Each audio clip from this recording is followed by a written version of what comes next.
Hello दोस्तों, मैं अमोद कुमार आप सभी को स्टडी टू लाइफ में आप सभी को स्वागत करता हूं। तो दोस्तों, आशा करते हैं आप लोग अच्छे होंगे, स्वस्थ होंगे और पढ़ते होंगे। तो दोस्तों, आज मैं आप लोग के बीच एक न्यू टॉपिक के साथ आया हूं। इसमें पढ़ने वाले आज हम सभी एक दिवसीय प्रतियोगी परीक्षाओं के लिए उपयोगी जीके के 1000 प्रश्न। तो दोस्तों, ये प्रश्न जो है उत्कर्ष क्लासेस के द्वारा तैयार किया गया है। इसमें हम व्याख्या के साथ पढ़ेंगे महत्वपूर्ण 1000 प्रश्न। तो दोस्तों देखिए, इसमें जो आपको विषय सोचिए, देखिए भारतीय इतिहास जो है 200 प्रश्न मिलेगा, भारतीय राज्य व्यवस्था के 200 प्रश्न मिलेगा, विश्व एवं भारत के भूगोल के 200 प्रश्न मिलेगा, भारतीय अर्थव्यवस्था का 200 प्रश्न मिलेगा और सामान्य विज्ञान के भी 200 प्रश्न मिलेगा। दोस्तों, इसमें आपको ये प्रश्न आपको कोई भी कंपटीशन के एग्ज़ाम में ये काम आएगा। तो आइए दोस्तों, बिना देरी को ही हम स्टार्ट करते हैं। तो देखिए, पहला टॉपिक है भारतीय इतिहास। इसमें देखिए, अगर इसका आप PDF चाहते हैं तो हमारे टेलीग्राम ग्रुप को ज्वाइन कीजिए, नहीं तो आप उत्कर्ष क्लासेज व्हाट्सएप पर ऐप डाउनलोड करके इसमें लिखेंगे आप जीके 100, तो आपको ये प्रश्न आ जाएगा। तो देखिए दोस्तों, आज के मेरा पहला प्रश्न है बौद्ध संगतियों के आयोजन स्थलों का सही कालानुक्रम।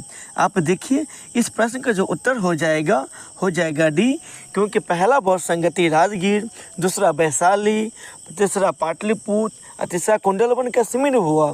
इसका व्याख्या आप आगे बौद्ध संगति जो है 483 ईसा पूर्व में हुआ था। स्थान राजगीर में। इस समय में अध्यक्ष महाकाश्यप थे, शासक अजातशत्रु के समय में। तो आपको पूछ लिया जाएगा प्रथम बौद्ध संगति का आयोजन किसके शासनकाल में हुआ था, हो जाएगा अजातशत्रु। इससे न जाने कितना अलग अलग प्रश्न बनकर एग्जाम में आते हैं, तो इसको आप याद रखिए दोस्तों। देखिए, दूसरा बौद्ध संगति 383 ईसा पूर्व में हुआ था, स्थान वैशाली में हुआ था। इस समय अध्यक्ष सर्वकामिर, जो सर्वकामनी भी कहा जाता है, सर्वकामनी। इस समय अध्यक्ष थे कालाशोक। तीसरा बौद्ध संगति 251 ईसा पूर्व, ये पाटलिपुत्र में हुआ था। ये इस समय अध्यक्ष मोगलीपुत्र थे और शासक अशोक के शासनकाल में हुआ था। चौथा बौद्ध संगति जो प्रथम शताब्दी में हुआ था, कुंडलवन कश्मीर में। अध्यक्ष थे वसुमित्र एवं उपाध्यक्ष थे अश्वघोष। ये न जाने कितना बार आता है। चौथे बौद्ध संगति के समय में उपाध्यक्ष कौन थे, तो हो जाएगा अश्वघोष। इस समय में शासक थे कनिष्क। अगला हमारा प्रश्न है, निम्नलिखित में से अशोक के द्विभाषी अभिलेख थे। तो इस प्रश्न का उत्तर हो जाएगा शर-ए-कुन्ना, मतलब कंधार। इसका व्याख्या यहाँ से समझिए आप। शर-ए-कुन्ना कंधार अभिलेख अरमाइक एवं ग्रीक द्विभाषी अभिलेख था, जबकि गुर्जरा व मास्की ये ब्राह्मी शाहबाज गढ़ी एवं मानसेहरा खरोष्टी लिपि और तक्षशिला एवं लघमान अरमाइक लिपि में लिखा गया था। दिल्ली सल्तनत में लाख वर्ष किस शासक को कहा गया है, तो इस प्रश्न का उत्तर हो जाएगा कुतुबुद्दीन ऐबक को। देखिए, इसलिए उसे कहा जाता है क्योंकि लाखों में वो दान देते थे। इसके बारे में आप व्याख्या यहाँ समझिए। दिल्ली सल्तनत में गुलाम वंश के शासक कुतुबुद्दीन ऐबक लाखों में दान दिया करता था, इसलिए इसे लाख बख्श कहा जाता था। मोहम्मद बिन तुगलक के काल में अफ्रीकी यात्री इब्न बतूता भारत आए। अलाउद्दीन खिलजी ने बाजार नियंत्रण प्रणाली की शुरुआत की। आपको पूछ लिया जाएगा बाजार नियंत्रण प्रणाली का स्टार्ट किसने किया, तो हो जाएगा अलाउद्दीन खिलजी ने।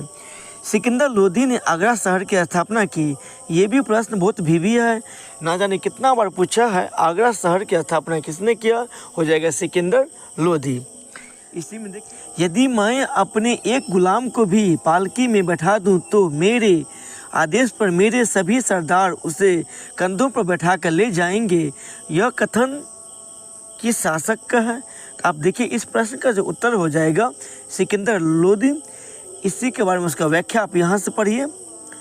उपयुक्त कथन दिल्ली सल्तनत के शासक सिकंदर लोदी का है। बलबन ने रक्त एवं लौह की नीति अपनाई। ये प्रश्न BPSC में पूछा गया था। रक्त एवं लौह की नीति किसने अपनाया था, हो जाएगा बलबन। खिज्र खान ने सैयद वंश की स्थापना की थी, ये भी पूछता है। सैयद वंश की स्थापना किसने किया, हो जाएगा खिज्र खान। इसी में हमारा अगला प्रश्न है, गांधी जी के आंदोलनों को नीचे दिए गए वर्षों के साथ सम्मिलित कीजिए। चंपारण सत्याग्रह 1917 में हुआ था। वही खेड़ा सत्याग्रह जो 1918 ईस्वी में, सविनय अवज्ञा आंदोलन जो है 1930 ईस्वी में, और भारत छोड़ो आंदोलन जो है 1942 ईस्वी में स्टार्ट किया था।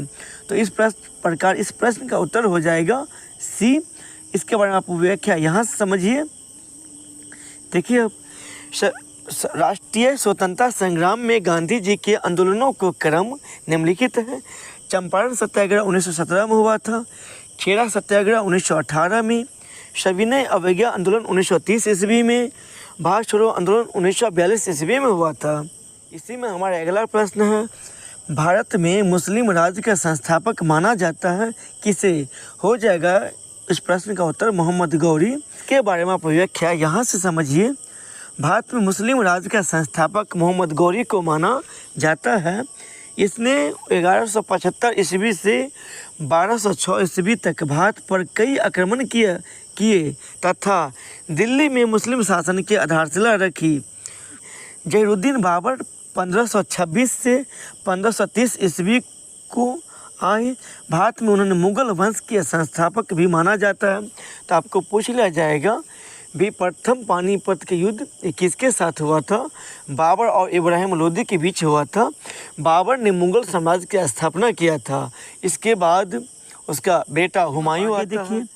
सैंदव सभ्यता की जनसंख्या निश्चित प्रजाति की थी। निम्नलिखित में से कौन सी इसमें शामिल नहीं थी? तो इस प्रश्न का उत्तर हो जाएगा, देखिए दोस्तों, यहाँ पर है प्रश्न, यहाँ भी नेग्रीटो। इसका व्याख्या आप यहाँ से समझिए। नेग्रीटो पुरापाषाण काल के मनुष्य की प्रमुख जाति थी, जबकि सैंदव सभ्यता की निम्नलिखित प्रजातियाँ भी थी: अल्पाइन, भूमध्य सागरीय, मंगोलाइड, प्रोटो ऑस्ट्रेलाइड। इस प्रकार उसको व्याख्या को याद रखिए। इसी में हमारा अगला प्रश्न है, निम्नलिखित सैंदव स्थल में घोड़े की अस्थियां के अवशेष कहाँ मिले हैं? दोस्तों, अगर आप सिंधु घाटी सभ्यता के बारे में अगर पढ़ना चाहते हैं तो ऑलरेडी हम सिंधु घाटी सभ्यता पर वीडियो बना दिए हैं। डिस्क्रिप्शन बॉक्स के अंदर उसका लिंक लगा हुआ है, आप यहाँ से इसको देख सकते हैं। नहीं तो आप हमारे प्ले लिस्ट में जाइए, यहाँ पर आप हिस्ट्री में जाएंगे या तो प्राचीन हिस्ट्री में जाएंगे, यहाँ से आपको वीडियो मिल जाएगा। तो देखिए दोस्तों, तो इस प्रकार इस प्रश्न का जो का उत्तर हो जाएगा सुरकोटदा। इसी में देखिए इसका व्याख्या, यहाँ से आप देखिए व्याख्या। सैंदव सभ्यता में घोड़े की अस्थियाँ सुरकोटदा में मिला हैं। सुरकोटदा की खोज जगपति जोशी ने 1964 ईस्वी में की थी। सब के बारे में हम वीडियो में बता दिए हुए हैं। हड़प्पा सभ्यता की खोज किसने किया, मोहनजोदड़ो की खोज किसने किया, सभी के बारे में वीडियो में बनाए। इसका व्याख्या आप यहाँ से समझिए। सैंदव सभ्यता में घोड़े की अस्थियाँ सुरकोटदा में मिली हैं। सुरकोटदा की खोज जगपति जोशी ने 1964 ईस्वी में की थी।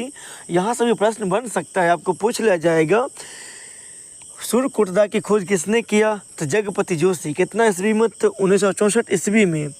इसी में आगे देखिए, कोटदीजी से वान ग्रह, वान मतलब वान की आगे वाला नुकीला हिस्सा, चनुंदरों से झुकर झाकर संस्कृति, लोथल एवं बंदरगाह युक्त शहर था।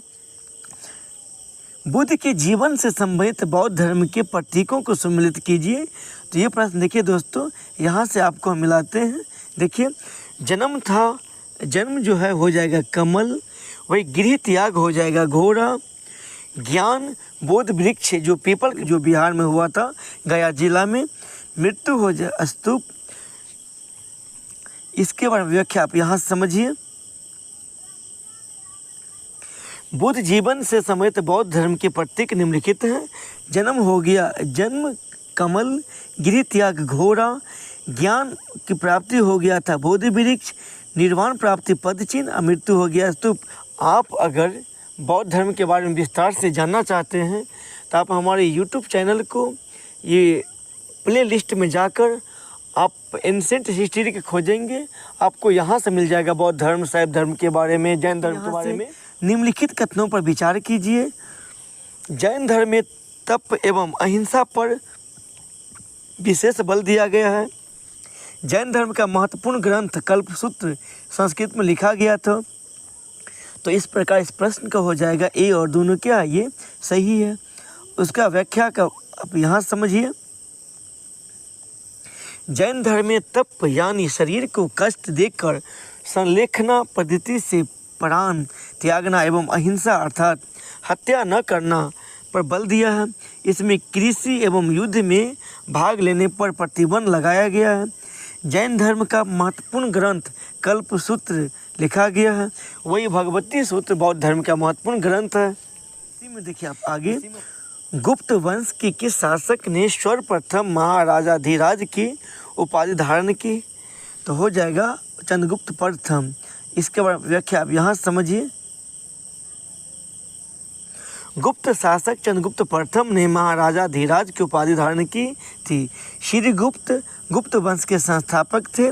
समुद्रगुप्त को भारत का नेपोलियन भी कहा जाता है। ये भी प्रश्न बहुत भी है। हाँ दोस्तों, अगर आप हमारे यूट्यूब चैनल को सब्सक्राइब नहीं किए हैं तो सब्सक्राइब कर लीजिए और वीडियो को अंत तक देखिए। इसी में देखिए, चंद्रगुप्त द्वितीय विक्रमादित्य ने परम भागवत की उपाधि धारण की थी। इस प्रश्न है, सती प्रथा का सर्वप्रथम कलांकित स्मारक किस स्थान पर मिला है? तो हो जाएगा एरन अभिलेख से। इसका देखिए व्याख्या आप यहाँ समझिए। भानुगुप्त के एरन अभिलेख में 510 ईस्वी उसके सामंत गोपराज का उल्लेख मिलता है, जो हुनों के साथ युद्ध में मारा गया और उसकी पत्नी सती हो गई थी। सती प्रथा का प्रचलन का यह प्रथम अभिलेखीय प्रमाण है जो एरन से प्राप्त हुआ। आपको पूछ लिया जाएगा सती प्रथा का जो है बारे में किस अभिलेख से प्राप्त हुआ? तो हो जाएगा भानुगुप्त के एरन अभिलेख से। इसका आप याद रखें। इसी में हमारा 13वां नंबर प्रश्न देखिए, कुतुबुद्दीन ऐबक 1210 ईस्वी में मृत्यु के पश्चात कौन उसका तत्कालीन उत्तराधिकारी बना? तो हो जाएगा उसका उत्तर आराम शाह। इसी में देखिए इसके बारे में व्याख्या आप यहाँ से, कुतुबुद्दीन ऐबक की 1210 ईस्वी में मृत्यु के पश्चात आराम शाह तत्कालिक उत्तराधिकारी बना था, जिसका कुछ तुर्क मालिकों व अमीरों ने विरोध किया और स्वतंत्र होने की घोषणा कर दी। बलबन ने रक्त एवं लौह की नीति अपनाई। बहुत भी है, उसको याद रखिए आप। इल्तुतमिश ने तुर्कान ए चहलगानी या 40 अमीरों का समूह की शुरुआत की थी। आपको पूछ लिया जाएगा किसने तुर्कान ए चहलगानी या 40 अमीरों का समूह बनाया था? हो जाएगा इल्तुतमिश ने। इसी में हमारा नेक्स्ट प्रश्न है, किसकी देखभाल का उत्तरदायित्व दीवान ए खालसा के पास था? तो हमारा उत्तर हो जाएगा राज्य के सीधे नियंत्रण वाली भूमि। इसी में आप आगे यहाँ से समझिए। इसका व्याख्या यहाँ से पढ़िए। मुगल काल में खालसा भूमि केंद्रीय सरकार के सीधे नियंत्रण में थी और जिसका लगान सीधे राजकोष में जमा होता था। दीवान ए खालसा का उत्तरदायित्व राज्य के सीधे नियंत्रण वाली भूमि से था।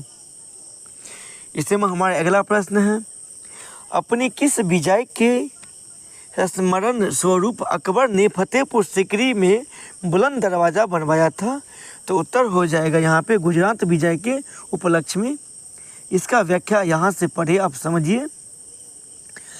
अकबर ने अपनी गुजरात विजय 1572 ईस्वी तथा 1601 ईस्वी में असीरगढ़ की विजय के बाद 1602 ईस्वी में राजधानी फतेहपुर सीकरी में बुलंद दरवाज़ा बनवाया था। हमारा अगला प्रश्न है, शिवाजी के प्रशासन के अंतर्गत शर-ए-नौबत का क्या था?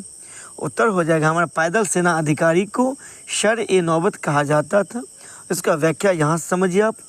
शिवाजी की सेना के 3 महत्वपूर्ण अंग थे। पागा राजकीय घुड़सवार था। दोस्तों इसी में आपको पूछ लिया जाएगा अष्टप्रधान किसके शासनकाल में था? तो हो जाएगा शिवाजी के शासनकाल में। इसका व्याख्या आप आगे भी है। सिलेदार ये स्वतंत्र सैनिक थे जो अपना अस्त्र शस्त्र स्वयं रखते थे। इसी में देखिए आगे पैदल सेना का भी शिवाजी के सैन्य व्यवस्था में महत्वपूर्ण स्थान था। हमारा जो अगला प्रश्न है, प्रश्न नंबर 17, निम्नलिखित में कथनों में से सत्य कथन का चयन कीजिए। देखिए आप यहाँ से, जातक ग्रंथ में बुद्ध के पूर्व जन्मों का काल्पनिक कथाएं हैं, यहाँ पर ये सही है। नागसेन द्वारा रचित मलिंद पन्नो पाली भाषा का ग्रंथ है, ये भी सही है। इस प्रकार इसका उत्तर हो जाएगा ए और 1 और 2 दोनों। इसका व्याख्या से आप यहाँ समझिए, जातक ग्रंथों में बौद्ध के पूर्व जन्मों की काल्पनिक कथाएं हैं। जातक ग्रंथों की रचना ईसा पूर्व पहली शताब्दी में आरंभ हो चुकी थी, जिसका स्पष्ट प्रमाण भरहुत और सांची के स्तूप की वेष्टनी पर उत्कीर्ण दृश्यों से स्पष्ट है। जातक ग्रंथ गद्य एवं पद दोनों में लिखे गए हैं। नागसेन द्वारा रचित मलिंद पन्नो पाली भाषा का ग्रंथ है। आप ध्यान रखिएगा, पूछ लिया जाएगा मलिंद पन्नो के लेखक कौन है, तो हो जाएगा नागसेन। एक पाली भाषा में लिखा गया ग्रंथ है। इसमें यूनानी राजा मिनांडर और बौद्ध भिक्षु नागसेन का दार्शनिक वार्तालाप इसमें वर्णन है। इसी में हमारा अगला प्रश्न है, सिंधु घाटी सभ्यता में अग्नि पूजा किस स्थान पर खोजी गई, तो हमारा उत्तर हो जाएगा कालीबंगा से। इसका व्याख्या आप यहाँ से समझिए, सिंधु घाटी सभ्यता में अग्नि देविका के साक्ष्य कालीबंगा से खोजी गई। अग्नि वेदिका से सिद्ध होते हैं। कालीबंगा की खोज 1953 ईस्वी में अमलानंद घोष ने की थी। सुरकोटदा के नगर गाढ़ी और आवासीय क्षेत्र में विभाजित हैं। आलमगीरपुर सैंधव सभ्यता का सबसे पूर्वी स्थल जो उत्तर प्रदेश में हिंडन नदी के किनारे था। इसी में हमारा अगला प्रश्न है, निम्नलिखित में से किस एक में चंद्रगुप्त मौर्य द्वारा मगध का राज सिंहासन प्राप्त करने का कथा दी गई है, तो उत्तर हो जाएगा मुद्रा राक्षस में। इसके बारे में आप यहाँ समझिए, अखंड भारत के प्रथम सम्राट चंद्रगुप्त मौर्य द्वारा मगध का राज सिंहासन प्राप्ति की कथा विशाख दत्त द्वारा लिखा गया मुद्रा राक्षस में दी गई है। बिरहक कथा के लेखक क्षेमेंद्र हैं। वार्षवदत्ता के लेखक गुप्तकालीन प्रसिद्ध पदकार सुबंधु हैं। गाथा सप्तशती के लेखक शातवाहन शासक हाल हैं। इसी में देखिए हमारा अगला प्रश्न है, सुभाष चंद्र बोस को राष्ट्र नायक किसने कहा था, तो उत्तर हो जाएगा रविन्द्रनाथ टैगोर ने कहा था। इसका व्याख्या आप यहाँ से देखिए, रविन्द्रनाथ टैगोर ने सुभाष चंद्र बोस को राष्ट्र नायक तथा गांधी जी ने बोस को देशभक्तों के देशभक्त कहा। इसी में देखिए, जवाहरलाल नेहरू ने बोस को भारतीय देशभक्ति की ज्वलंत तलवार कहा था।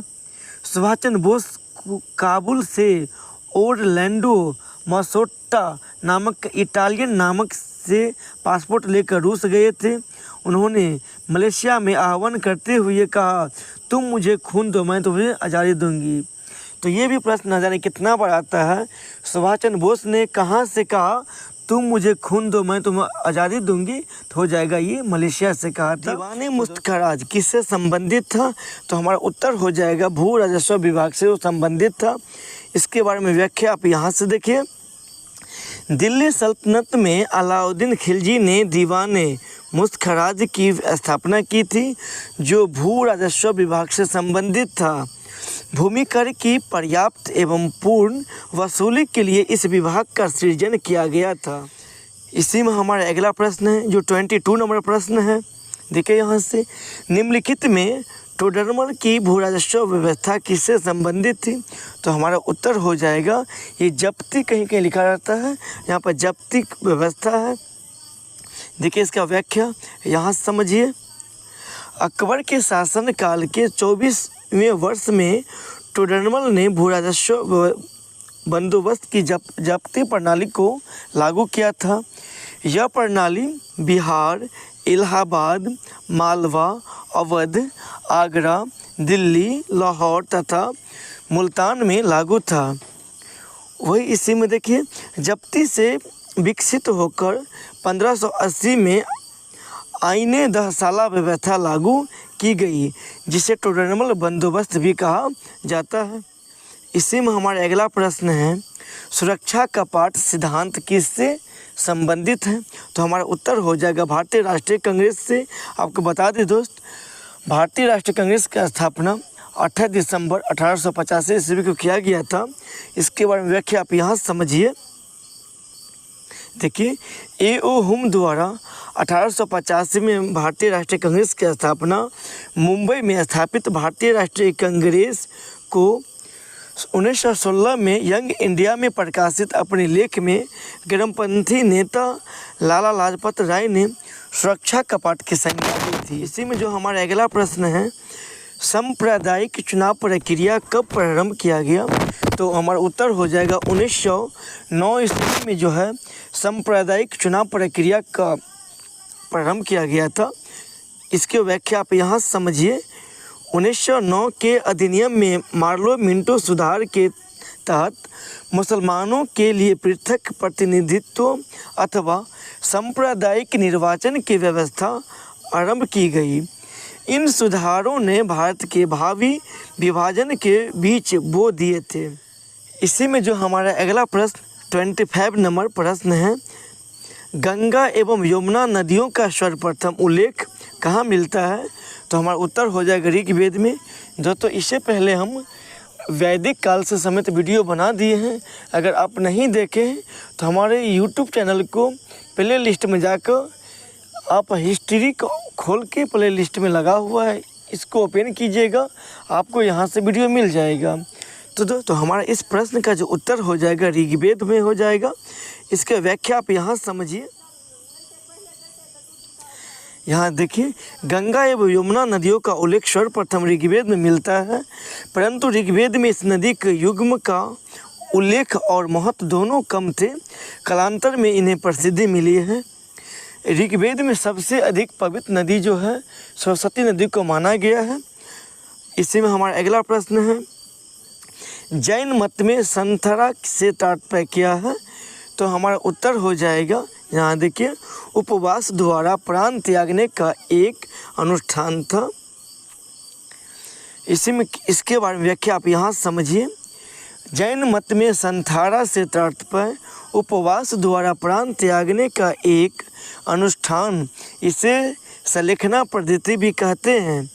ईसा पूर्व 3री सदी में चंद्रगुप्त मौर्य ने कर्नाटक के श्रवणबेल गोला में सलेखना पद्धति के द्वारा ही अपने प्राण त्याग दिए थे।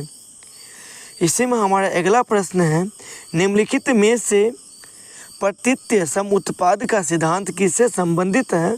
हमारा उत्तर हो जाएगा तो बौद्ध धर्म से संबंधित है। धर्म के कारणता के सिद्धांत को प्रतित्य समुत्पाद कहा जाता है।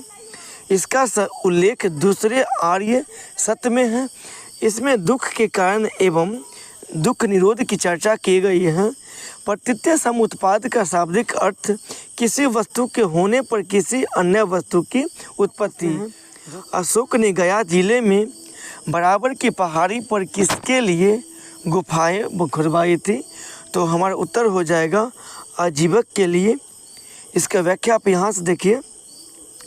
सम्राट अशोक ने पहाड़ों की चट्टानों के काटकर गुफाओं के निर्माण की वास्तुकला के इतिहास में एक नई शैली का प्रारंभ किया था।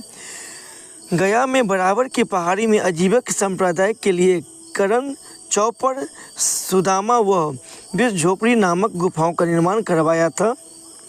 इसी में हमारा अगला प्रश्न है, पूर्व योजनाओं के अनुसार मुस्लिम लीग ने सीधी कार्यवाही दिवस कब मनाया गया था? तो दोस्तों, ये प्रश्न बहुत भी है। इस प्रश्न का उत्तर हो जाएगा 16 अगस्त 1946 को मुस्लिम लीग के द्वारा सीधे कार्यवाही दिवस मनाया गया था। दोस्तों, ये वीडियो अंत तक देखें।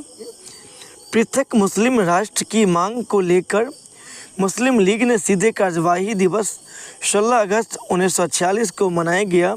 यह दिवस भयानक सांप्रदायिक दंगों का सूचक था, जिसमें बहुत से बेगुनाह लोग मारे गए।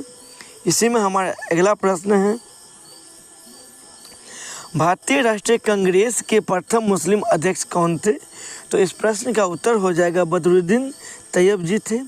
इसके व्याख्या आप यहाँ समझिए। भारतीय राष्ट्रीय कांग्रेस के प्रथम मुस्लिम अध्यक्ष बदरुद्दीन तैयब जी थे। उन्होंने 1887 ईस्वी में मद्रास में हुए कांग्रेस के अधिवेशन की अध्यक्षता की थी। मौलाना अबुल कलाम आज़ाद 1940 से 1945 ईस्वी तक कांग्रेस के अध्यक्ष बने रहे। तो प्रश्न आता है दोस्तों, इतिहास में सबसे लंबे समय तक कांग्रेस के अध्यक्ष कौन रहे? तो हो जाएगा मौलाना अबुल कलाम आज़ाद। आपको पूछ लिया जाएगा भारतीय राष्ट्रीय कांग्रेस की स्थापना कब किया गया था? तो 1885 ईस्वी में भारतीय राष्ट्रीय कांग्रेस की स्थापना किया गया था। इसी में हमारा अगला प्रश्न देखिए, शिवाजी के मंत्रिपरिषद को क्या कहा जाता था? ये प्रश्न दोस्तों बीपीएससी 65वीं बीपीएससी में प्रश्न पूछा गया था। उत्तर हो जाएगा अष्टप्रधान। इसका व्याख्या आप यहाँ से देखिए, जो शिवाजी के शासनकाल में अष्टप्रधान इस प्रकार था। शिवाजी के मंत्रिपरिषद को अष्टप्रधान कहा जाता था, जो निम्नलिखित थे: पेशवा या प्रधानमंत्री या राजा का प्रधानमंत्री पद होता था।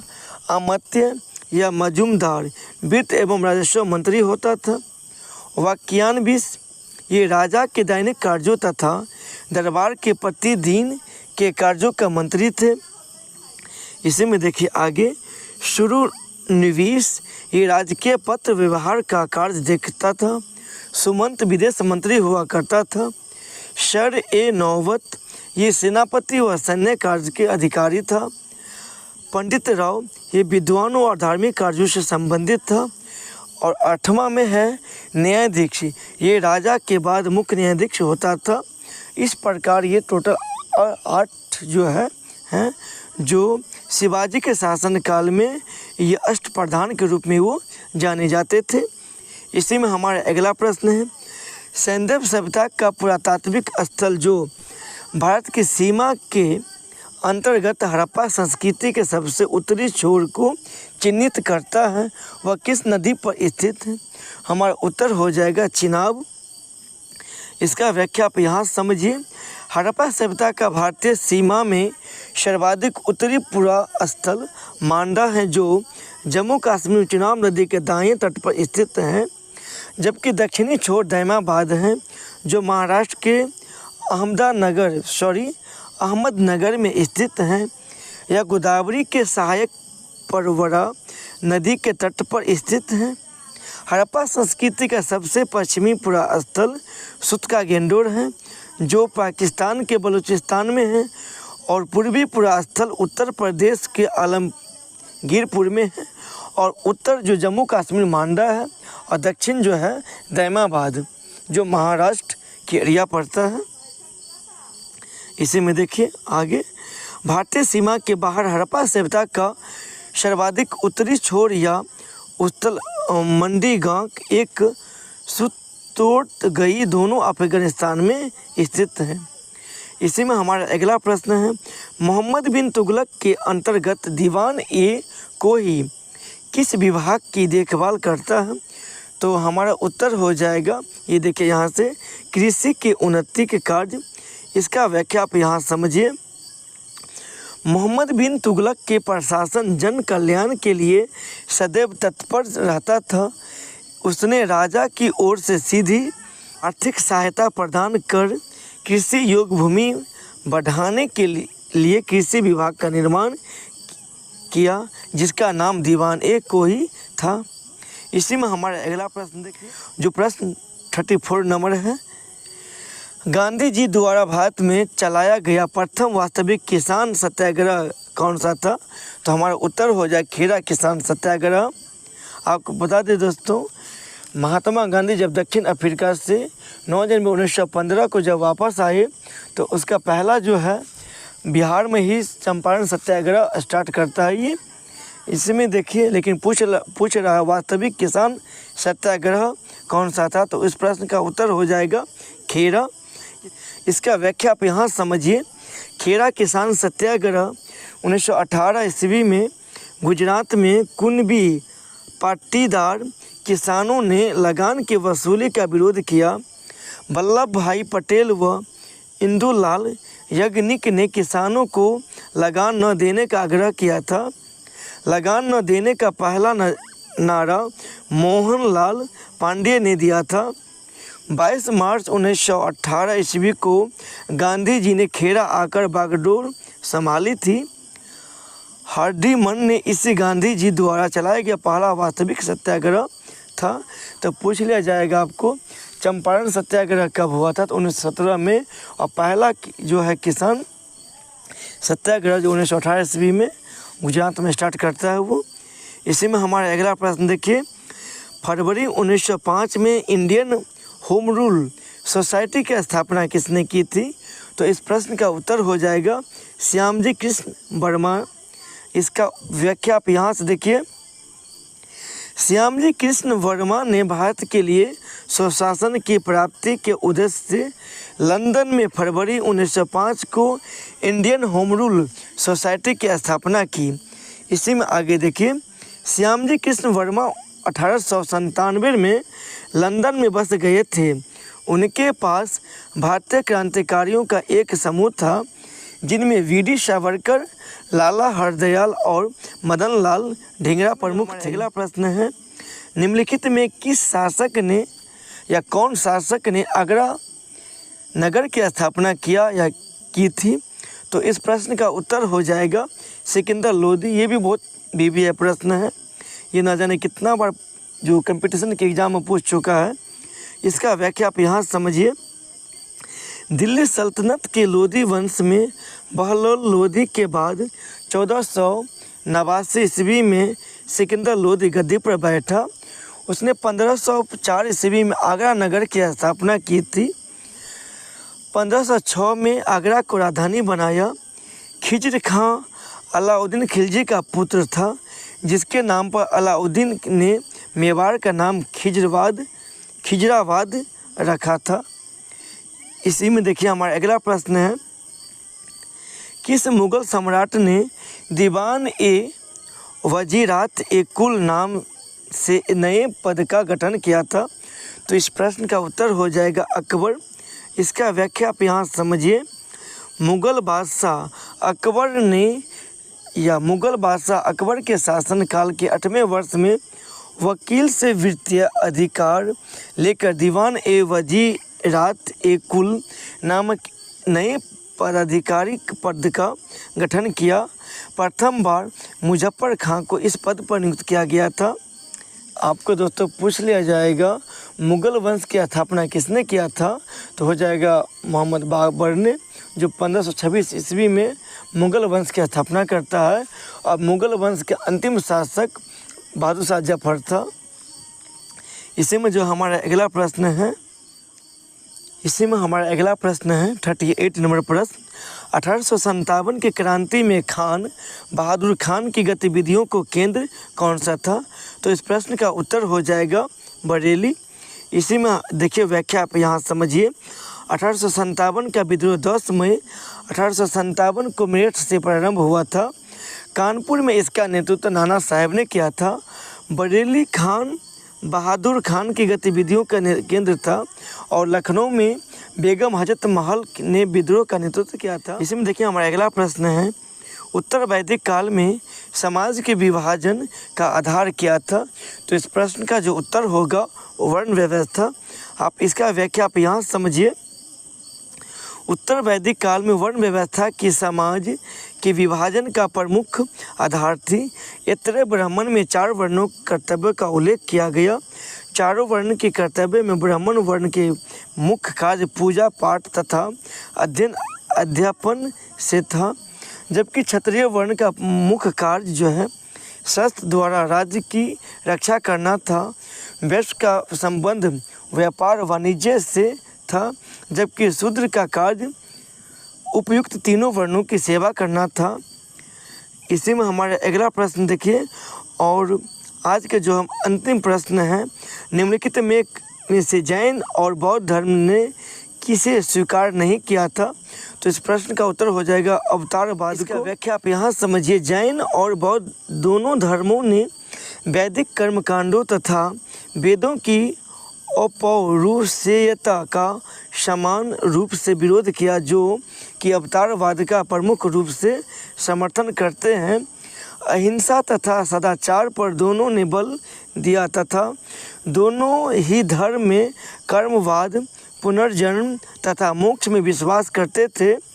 वर्ण व्यवस्था की उत्पत्ति के दोनों ही धर्म ने अपनी स्वीकारोक्ति दी। देखिए निम्नलिखित में से अशोक को किसने बौद्ध धर्म की दीक्षा दी थी? तो इस प्रश्न का जो उत्तर हो जाएगा ये उपगुप्त के द्वारा जो अशोक को बौद्ध धर्म के बारे में शिक्षा दी थी। इसका व्याख्या आप यहाँ से देखिए। सिंहली अनुश्रुतियों दीपवंश एवं महावंश के अनुसार अशोक को उसके शासन के चौथे वर्ष में निग्रोथ नामक बौद्ध भिक्षु ने बौद्ध मत में दीक्षित किया। तत्पश्चात मोगलीपुत्र तिस ने के प्रभाव से वह पूर्ण रूपेण बौद्ध बन गया, जबकि बौद्ध ग्रंथ दिव्यावदान अशोक को बौद्ध धर्म में दीक्षित करने का श्रेय उपगुप्त नामक बौद्ध भिक्षु को प्रदान करता है। इसी में हमारा अगला प्रश्न है, निम्नलिखित में से गुप्तकालीन चित्रकला का उत्कृष्टतम रूप मिलता है? तो हमारा जो उत्तर हो जाएगा इस प्रश्न का हो जाएगा अजंता। इसकी व्याख्या आप यहाँ से समझिए। गुप्तकालीन चित्रकला के उदाहरण आधुनिक महाराष्ट्र प्रांत के औरंगाबाद जिले में स्थित अजंता तथा मध्य प्रदेश के ग्वालियर के समीप स्थित बाघ नामक पर्वत की गुफाओं से प्राप्त होते हैं। इनमें भी अजंता की गुफाओं के चित्र समस्त विश्व में प्रसिद्ध हैं। अजंता की 16वीं, 17वीं और 19वीं गुफाओं के भित्ति चित्र गुप्तकालीन हैं। इसी में हमारा अगला प्रश्न है जो 43 नंबर प्रश्न है, निम्नलिखित में से दहशाला पद्धति किसने लागू की थी? तो इस प्रश्न का जो उत्तर हो जाएगा टोडरमल, जो अकबर के दरबार में वो रहते थे। यहाँ से देखिए इसकी व्याख्या यहाँ से आप। मुगल काल में अकबर के समय भू राजस्व की एक प्रथा आईने दहशाला टोडरमल ने 1580 से 81 ईस्वी में लागू की थी। इसके अंतर्गत पिछले 10 वर्षों में विभिन्न क्षेत्रों से प्रतिवर्ष अनाज के उत्पादन की दरें निर्धारित की गई और उनका 10 वर्षीय औसत निकाल लिया गया और यही लगान निर्धारण के लिए आधार बना। इसी में हमारा अगला प्रश्न है, निम्नलिखित में से किस क्रांतिकारी ने अमेरिका में गदर पार्टी की स्थापना की थी? दोस्तों ये प्रश्न बहुत भीभिया है, ना जाने ये प्रश्न कितना कंपटीशन के एग्जाम में पूछ चुका है, ये उसका आप याद ही रखें। तो गदर पार्टी की जो स्थापना लाला हरदयाल के द्वारा ये किया गया है। इसकी व्याख्या आप यहाँ समझिए। भारतीय राष्ट्रीय आंदोलन को भारत के बाहर से गति प्रदान करने के लिए 1913 ईस्वी में लाला हरदयाल ने अमेरिका में गदर पार्टी को स्थापित किया। इस दौरान विभिन्न भाषाओं में अनेक लेख प्रकाशित होने के कारण इसे 1857 की क्रांति की याद में हिंदुस्तान गदर के रूप में भी जाना गया है। इसी में हमारा अगला प्रश्न है, मुगल काल में मीर बख्शी किस विभाग को देखता था? तो देखिए इस प्रश्न का उत्तर हो जाएगा सेना विभाग की अधिकारी हुआ करता था। मुगल वंश की स्थापना बाबर के द्वारा किया गया था। जो बाबर, इसके बाद आता है हुमायूं, हुमायूं के बाद होता है अकबर, अकबर के बाद जहांगीर, जहांगीर के बाद शाहजहां, शाहजहां के बाद औरंगजेब, इसके बाद उत्तर मुगल काल आ जाते हैं। दोस्तों इसी में व्याख्या आप यहाँ समझिए। मुगल कालीन प्रशासन में मीर बख्शी सैन्य विभाग की देखरेख करता था। सेना की भर्ती, वेतन, सैनिक संगठन आदि का रिकॉर्ड रखना एवं बादशाह के सामने प्रस्तुत करना, ये मीर बख्शी का जो अधिकारी का काम होता था। जिस प्रकार अभी जो है थल सेनाध्यक्ष होते हैं, वायु सेनाध्यक्ष होते हैं और जल सेनाध्यक्ष होते हैं, सभी तीनों विभाग के अलग अलग अध्यक्ष होते हैं। इसी प्रकार पहले भी हुआ करता था। इसी में आगे देखिए, सेना में नवाचार, साजो सामान और सैनिकों के निरीक्षण की भी समय समय पर करना उनका ही काम था। मीर बख्शी जो सैन्य विभाग के अधिकारी होता था उनका ही काम था। अगला प्रश्न इसी में देखिए, निम्नलिखित में से किस क्रांतिकारी को बर्मा की मांडले जेल में रखा गया था? तो हमारे इस प्रश्न का जो उत्तर हो जाएगा बाल गंगाधर तिलक को जो है बर्मा की मांडले जेल में रखा गया था। इसी में व्याख्या आप यहाँ समझिए।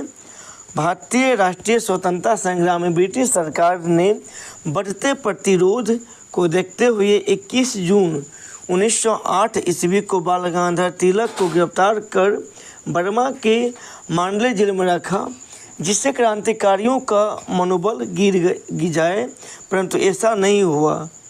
इसी में जो हमारा अगला प्रश्न है,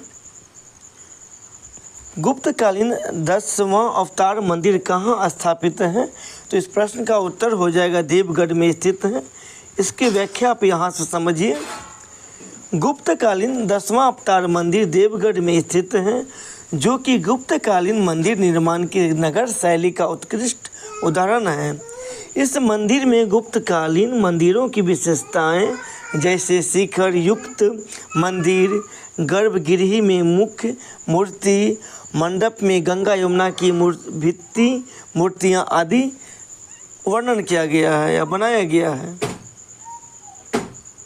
इसी में अगला देखिए, किस क्रांतिकारी नेता की अध्यक्षता में 1920 को कांग्रेस का विशेष अधिवेशन हुआ, जिसमें असहयोग का प्रस्ताव पारित हुआ?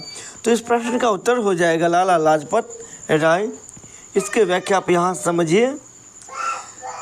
लाला लाजपत राय की अध्यक्षता में 1920 में कांग्रेस का विशेष अधिवेशन हुआ, जिसमें असहयोग का प्रस्ताव पारित हुआ, जबकि 1920 का कांग्रेस का सामान्य वार्षिक सम्मेलन नागपुर में हुआ था, जिसकी अध्यक्षता चक्रवर्ती विजय राघवाचार्य ने की थी। इसी में हमारा अगला प्रश्न है, कनिष्क के शासनकाल की सर्वाधिक महत्वपूर्ण घटना कौन है?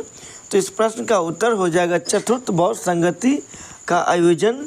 इसी में आपको बता दें दोस्तों, अगर बौद्ध धर्म के बारे में अगर आप जानना चाहते हैं विस्तार से, तो हमारे यूट्यूब चैनल के प्लेलिस्ट में जाकर हिस्ट्री को ओपन करेंगे, आपको यहाँ से मिल जाएगा बौद्ध धर्म का वीडियो। हम आपको बता दें दोस्तों, 4 बौद्ध संगति हुआ है, जिसमें जो अजातशत्रु के शासनकाल में हुआ था, दूसरा काला अशोक के शासनकाल में, तीसरा जो है ये अशोक के समय में, चौथा जो है बौद्ध संगति कनिष्क के समय में जो कुंडल वन कश्मीर में हुआ था। इसकी व्याख्या आप यहाँ समझिए। कुषाण शासक कनिष्क के काल में चतुर्थ बौद्ध संगति हुई थी, जिसके अध्यक्ष वसुमित्र व उपाध्यक्ष जो है अशोक घोष थे। इस संगति में बौद्ध धर्म का विभाजन हीनयान एवं महायान संप्रदायों में ही हो गया। आपको पूछ लिया जाता है दोस्तों, बताइए किस बौद्ध संगति में बौद्ध धर्म 2 भागों में बट गया, हीनयान एवं महायान में? तो हो जाएगा चौथी बौद्ध संगति के समय में वो 2 भागों में बट गया। इसी में हमारा अगला प्रश्न देखिए आप, निम्नलिखित में से अकबरकालीन स्थापत्य की विशेषता नहीं है? तो इस प्रश्न का जो उत्तर हो जाएगा लहरदार मेहराबों का प्रयोग। इसी में देखिए व्याख्या, इसको यहाँ से समझिए। अकबरकालीन स्थापत्य की अनेक विशेषताएं हैं, परंतु लहरदार मेहराबों का प्रयोग नहीं होता था। अकबर के स्थापत्य में हिंदू मुस्लिम शैली का समन्वय, मकबरे के आसपास 4 बाग, जबकि लहरदार मेहराबों का प्रयोग शाहजहां के स्थापत्य की विशेषता है। इसी में जो हमारा अगला प्रश्न है, निम्नलिखित में से कौन सीमांत गांधी के नाम से जाने जाते हैं? तो इस प्रश्न का उत्तर हो जाएगा अब्दुल गफ्फार खां। दोस्तों ये प्रश्न बहुत भिविया है, ना जाने कितना बार कंपटीशन के एग्ज़ाम, जहाँ तक बीपीएससी के एग्ज़ाम में ये प्रश्न पूछा गया था। इसकी व्याख्या आप यहाँ समझिए। खान अब्दुल गफ्फार खान को सीमांत गांधी के नाम से जाना जाता है, क्योंकि उन्होंने स्वतंत्रता आंदोलन में सीमांत क्षेत्र उत्तर पश्चिमी प्रांत में नेतृत्व किया था और खुदाई खिदमतगार नामक संगठन की स्थापना की थी। तो आपको पूछ लिया जाएगा, खुदाई खिदमतगार की नामक संगठन की स्थापना किसने किया था? हो जाएगा अब्दुल गफ्फार खान। तो दोस्तों इसी में देखिए आगे, आज़ादी के बाद भारत सरकार ने उन्हें भारत रत्न से सम्मानित किया था। उन्होंने लाल कुर्ती दल की स्थापना भी की थी। इसी में देखिए हमारा अगला प्रश्न है, सल्तनत काल में किस शासक ने सर्वाधिक नहरें का निर्माण किया था या करवाया था? इसका उत्तर हो जाएगा फिरोज शाह तुगलक के द्वारा जो है सर्वाधिक नहरें बनाया गया था। इसकी व्याख्या आप यहाँ समझिए। अपने शासनकाल में फिरोज शाह तुगलक ने सिंचाई को बढ़ावा देने के लिए सर्वाधिक नहरों का निर्माण करवाया था। फिरोज तुगलक को सल्तनतकालीन अकबर भी कहा जाता है। सिंचाई हेतु नहर निर्माण करने वाला प्रथम सुल्तान गयासुद्दीन तुगलक था। इसी में जो हमारा अगला प्रश्न है, 1929 के लाहौर अधिवेशन में कांग्रेस की अध्यक्षता किसने की थी? तो इस प्रश्न का उत्तर हो जाएगा जवाहरलाल नेहरू। देखिए दोस्तों, इस प्रश्न का जो व्याख्या आप यहाँ समझिए। भारतीय राष्ट्रीय कांग्रेस का लाहौर अधिवेशन दिसंबर 1929 में हुआ था, जिसमें अध्यक्षता जवाहरलाल नेहरू ने की थी। इस अधिवेशन में कांग्रेस ने पूर्ण स्वराज की संकल्पना पारित की थी। आपको पूछ लिया जाएगा जो पूर्ण स्वराज की संकल्पना किस अधिवेशन में पारित किया गया था? तो 1929 में लाहौर अधिवेशन में पारित किया गया था। इसी में जो हमारा अगला प्रश्न है, अलाउद्दीन खिलजी द्वारा निर्मित मस्जिद कौन है? तो हो जाएगा जमैत खाना मस्जिद। इसकी व्याख्या आप यहाँ समझिए। अलाउद्दीन खिलजी द्वारा निर्मित जमैत खाना मस्जिद लाल पत्थर से बनी थी। यह मस्जिद निजामुद्दीन औलिया की दरगाह के पास दिल्ली में स्थित है। यह भारत में पूर्ण रूप से मुस्लिम आदर्श पर निर्मित प्रथम मस्जिद। इसी में देखिए आगे, उषा मस्जिद का निर्माण मुबारक शाह खिलजी ने भरतपुर में करवाया था। इसी में आगे देखिए, मोठ की मस्जिद सिकंदर लोदी के काल में बनी थी। इसी में हमारे जो अगला प्रश्न है, मौर्य सम्राट अशोक महान का कौन सा अभिलेख कर्नाटक से नहीं मिला है? तो इस प्रश्न का उत्तर हो जाएगा गुर्जरा, क्योंकि देखिए यहाँ से दोस्तों उसका व्याख्या। मौर्य सम्राट अशोक महान ने अपने नाम के अनेक अभिलेख उत्कीर्ण करवाए थे, जिसमें से गुजरा अभिलेख मध्य प्रदेश में हैं और ये बाकी के जो है ये तीनों जो है कर्नाटक में ये मिले। यहाँ से देखिए दोस्तों, ये बाकी जो तीनों जो है जो मौस की उदय गोलन निट्टूर ये सब है कर्नाटक की से भी मिले हैं। इसी में देखिए आगे, अभिलेखों का प्रचलन अशोक ने ईरानी शासक डेरियस प्रथम से प्रेरणा लेकर किया था। इसी में जो हमारा अगला प्रश्न देखिए आप यहाँ से, निम्नलिखित में से किस बौद्ध ग्रंथ को बौद्धों का रामायण कहा जाता है? इस प्रश्न का उत्तर हो जाएगा बुद्ध चरित्र को बौद्धों का रामायण कहा जाता है। इस सब के बारे में सभी हम जो वीडियो बनाए हैं बौद्ध धर्म के बारे में सभी जिक्र किए हुए हैं। दोस्तों आप वीडियो को देखें। वीडियो जो टॉपिक बनाने के बाद ऑब्जेक्टिव भी बौद्ध धर्म के बनाए हुए हैं। आप हमारे यूट्यूब के डिस्क्रिप्शन बॉक्स के अंदर लगा हुआ है लिंक, नहीं तो प्लेलिस्ट में जाकर आप देख सकते हैं। इसकी व्याख्या आप यहाँ समझिए। अश्वघोष कृत बौद्ध ग्रंथ बुद्ध चरित्र को बौद्ध धर्म का रामायण कहा जाता है। इसे अश्वघोष का कीर्ति स्तंभ भी कहा जाता है। सूत पिटक को बौद्ध धर्म का इनसाइक्लोपीडिया भी कहा जाता है। विनय पिटक में बौद्ध संघ के नियम व कानूनों का उल्लेख मिलता है। अंगुत्तर निकाय में 16 महाजनपदों का वर्णन किया गया है। दोस्तों अगर महाजनपद के बारे में अगर विस्तार से जानना चाहते हैं तो इसके बारे में वीडियो बना दिए हुए हैं। इस टॉपिक पर आप प्ले लिस्ट में जाकर हिस्ट्री को ओपन करके आप देख सकते हैं। इसी में आगे देखिए हमारा अगला प्रश्न है, दिल्ली की प्रसिद्ध जामा मस्जिद का निर्माण इनमें से किस शासक ने करवाया था? तो इस प्रश्न का उत्तर हो जाएगा शाहजहाँ। इसकी व्याख्या आप यहाँ समझिए। मुगल काल में जामा मस्जिद निर्माण शाहजहाँ ने लाल किले के पास लाल बलुआ पत्थर से करवाया। इसकी मुख्य विशेषता इसके विशाल द्वार, ऊंची मीनारें व गुंबद हैं। इससे शाहजहाँ के काल का धार्मिक स्थापत्य कला का सर्वोत्कृष्ट नमूना माना जाता है। आपको बता दें दोस्तों, ताजमहल का निर्माण जो शाहजहाँ के द्वारा ही करवाया गया था, जो उत्तर प्रदेश के आगरा जिला में यमुना नदी के तट पर। इसी में जो हमारा अगला प्रश्न है, दादा भाई नौरोजी ने किस लेख के माध्यम से लोगों का ध्यान धन निष्कासन सिद्धांत की ओर किया था? तो इस प्रश्न का उत्तर हो जाएगा इंग्लैंड डेप्ट टू इंडिया। इसी में देखिए दोस्तों, इसका व्याख्या आप यहाँ समझिए। दादा भाई नौरोजी ने ब्रिटिश संसद में अपने लेख इंग्लैंड डेप्ट टू इंडिया अर्थात इंग्लैंड भारत से एक तरफा धन का प्रभाव कर रहा है की ओर ध्यान आकर्षित किया। अंग्रेज कच्चे माल का निर्यात कर उससे उत्पाद निर्मित करके पुनः भारत में आयात करते थे। रेलवे की स्थापना अंग्रेज़ों के द्वारा किया गया। 16 अप्रैल 1853 ईस्वी में सबसे पहली बार हमारे इंडिया में रेल की शुरुआत हुआ था, जो मुंबई और थाने के बीच वो 34 किलोमीटर की दूरी चलाया गया था। इसी में देखिए हमारा अगला प्रश्न है, अशोक ने अभिलेख और ब्राह्मी लिपि को सर्वप्रथम किसके द्वारा पढ़ा गया?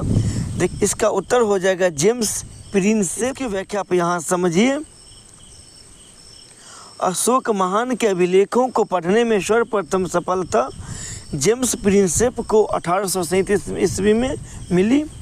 वही में आगे देखिए, प्रथम बार पढ़ा गया अभिलेख दिल्ली मेरठ अभिलेख था, जिससे कालांतर में फिरोज शाह तुगलक द्वारा मेरठ से मंगवा कर दिल्ली में गाड़ा गया था। इसी में हमारा अगला प्रश्न देखिए, मकबरों की अष्टभुजाकार आकृति मध्यकालीन भारत के निम्नलिखित में से किस वंश की विशेषता थी?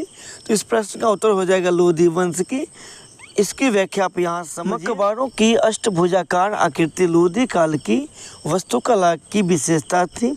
इसका सबसे अच्छा उदाहरण सिकंदर लोधी का दिल्ली स्थित मकबरा है, जो इब्राहिम लोधी ने 1517 ईस्वी में बनवाया था। इसकी विशिष्टता इसमें दोहरे गुंबद का प्रयोग है। हिमाचल पर्वतमाला को पार करने वाला प्रथम तुर्क विजेता कौन था? तो देखिए यहाँ से हमारा उत्तर हो जाएगा अलाउद्दीन खिलजी। इसका व्याख्या आप यहाँ समझिए। साम्राज्य विस्तार के अति महत्वाकांक्षी शासक अलाउद्दीन खिलजी ने दक्षिण भारत के अभियान किए, जिसमें उसने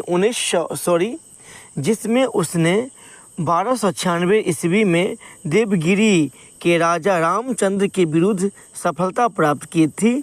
विंध्याचल पर्वतमाला को पार करने वाला अलाउद्दीन खिलजी जो है प्रथम तुर्क शासक था। इसी में हमारा अगला प्रश्न है, जो 62 नंबर प्रश्न है, निम्नलिखित में से मुस्लिम लीग का लाहौर अधिवेशन हुआ था? तो इस प्रश्न का उत्तर हो जाएगा 1940 में। देखिए दोस्तों, इसकी व्याख्या आप यहाँ समझिए। वैसे आपको बता दें, भारतीय राष्ट्रीय कांग्रेस की स्थापना 1885 में हुआ। और देखिए इसमें जो मुस्लिम लीग का लाहौर अधिवेशन 23 मार्च 1940 को हुआ था। इसकी अध्यक्षता मोहम्मद अली जिन्ना ने की थी। इस अधिवेशन में पहली बार अलग मुस्लिम राष्ट्र के निर्माण का प्रस्ताव पारित किया गया, परंतु पाकिस्तान शब्द का उल्लेख नहीं किया गया। आपको बता दें, इसी में देखिए अगस्त 1942 ईस्वी में भारत छोड़ो आंदोलन शुरू हुआ था। इसी में हमारा अगला प्रश्न है, किस मुगल कालीन शासक की सरायों को साम्राज्य रूपी शरीर की धमनियाँ कहा गया है? तो इस प्रश्न का उत्तर हो जाएगा शेरशाह। देखिए दोस्तों, इसकी व्याख्या आप यहाँ समझिए। डॉक्टर कानूनगो ने शेरशाह सूरी द्वारा निर्मित सरायों को साम्राज्य रूपी शरीर की धमनियाँ कहा गया है। शेरशाह ने 1700 सरायों का निर्माण कराया, जिसमें हिंदुओं व मुसलमानों के अलग अलग रसोइयों की व्यवस्था की थी। शेरशाह ने सोनार गांव से पंजाब में अटक तक ग्रांड ट्रंक रोड, जो ग्रैंड ट्रंक भी कहीं कहीं लिखा रहता है, ग्रांड ट्रंक रोड का निर्माण करवाया, जिसे सड़क ए आजम कहा जाता था। कानूनगो ने शेरशाह सूरी को धूल में खिला फूल भी कहा। तो इसी में हमारा अगला प्रश्न देखिए, मोहम्मद बिन तुगलक के समय किसको चीन का राजदूत नियुक्त किया गया? तो इस प्रश्न का हमारा उत्तर हो जाएगा इब्न बतूता। इसकी व्याख्या आप यहाँ समझिए। मोरक्को निवासी विदेशी यात्री इब्न बतूता सल्तनत काल में मोहम्मद बिन तुगलक के दरबार में आया था। उसने अपनी किताब रेहला में तत्कालीन इतिहास की जानकारी लिखी थी। इसी में जो हमारा अगला प्रश्न जो 65 नंबर प्रश्न है, निम्नलिखित में से मुगल बादशाह बाबर कहाँ का निवासी था? तो इस प्रश्न का उत्तर हो जाएगा फरगना। भारत में मुगल साम्राज्य की स्थापना बाबर ने की थी 1526 ईस्वी में। बाबर फरगना का निवासी था। बाबर का पूरा नाम जहीरुद्दीन मोहम्मद बाबर था। बाबर ने पानीपत, खानवा आदि युद्ध जीतकर मुगल शासन का विस्तार किया था। इसी में हमारा अगला प्रश्न देखिए, क्रिप्स मिशन को किसने उत्तर तिथीय चेक की संज्ञा दी थी? तो इस प्रश्न का उत्तर हो जाएगा महात्मा गांधी। इसकी व्याख्या यहाँ से देखिए। ब्रिटिश सरकार ने भारत में संवैधानिक गतिरोध दूर करने के उद्देश्य से सर स्टैफोर्ड क्रिप्स की अध्यक्षता में एक मिशन भेजा था, जिसने भारत के विभाजित की वकालत की थी। इसलिए गांधी जी ने उसे उत्तर तिथीय चेक, पोस्ट डेटेड चेक की संज्ञा दी थी। निम्नलिखित में से किस हिंदू शाही शासक ने स्वयं द्वारा प्रज्वलित चिता में कूदकर आत्मदाह कर लिया? इस प्रश्न का उत्तर हो जाएगा जयपाल ने। इसकी व्याख्या यहाँ से देखिए। महमूद गजनी ने 1001 ईस्वी में पंजाब के हिंदू शाही राजवंश के शासक जयपाल पर आक्रमण किया था। इसमें जयपाल पराजित हो गए और आत्मग्लानि होने पर वह स्वयं द्वारा प्रज्वलित चिता में कूदकर आत्महत्या कर ली। जयपाल का राज्य पंजाब से सिंध तक फैला हुआ था। उसकी राजधानी उदंडपुर जो बेहंद थी। तो बता दें, मोहम्मद गजनी के द्वारा जो भारत पे लगभग 17 बार ये आक्रमण किया था। इसी में देखिए आगे, निम्नलिखित में से किस शासक ने ऐसे सिक्के जारी करने के आदेश दिए जिन पर हिंदू देवी की आकृति अंकित थी? तो इस प्रश्न का उत्तर हो जाएगा मोहम्मद गौरी। इसकी व्याख्या यहाँ से देखिए। मोहम्मद गौरी के सिक्कों पर एक तरफ लक्ष्मी व नंदी की आकृति, दूसरी तरफ कलमा खुदा हुआ था। कुछ सिक्कों पर मोहम्मद बिन शाम लिखा रहता था। इसी में हमारा अगला प्रश्न देखिए। मुगल बादशाह अकबर ने किस संगीतकार को कंठ भरना वाणी विलास की उपाधि प्रदान की? तो इस प्रश्न का उत्तर हो जाएगा तानसेन। यहाँ से मुगल बादशाह अकबर ने संगीतकार तानसेन को कंठाभरण वाणी विलास की उपाधि प्रदान की। तानसेन ग्वालियर के निवासी थे। उन्होंने रुद्र वीणा वाद्य यंत्र की खोज की एवं मियाँ की तोरी, मियाँ की मल्हार, मियाँ ही की सारंग, दरबारी, कन्हारा जैसे रागों का आविष्कार किया। इसी में हमारा अगला प्रश्न देखिए। निम्नलिखित में से किस वेद में गायत्री मंत्र का उल्लेख मिलता है?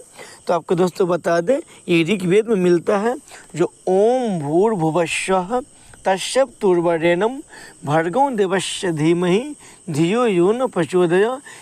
अगर वैदिक सभ्यता के बारे में आप विस्तार से जानना चाहते हैं तो हमारे YouTube चैनल के प्ले लिस्ट में जाकर हिस्ट्री को आप ओपन कीजिए। यहाँ से आपको जो प्राचीन इतिहास के वीडियो आपको यहाँ से मिल जाएगा।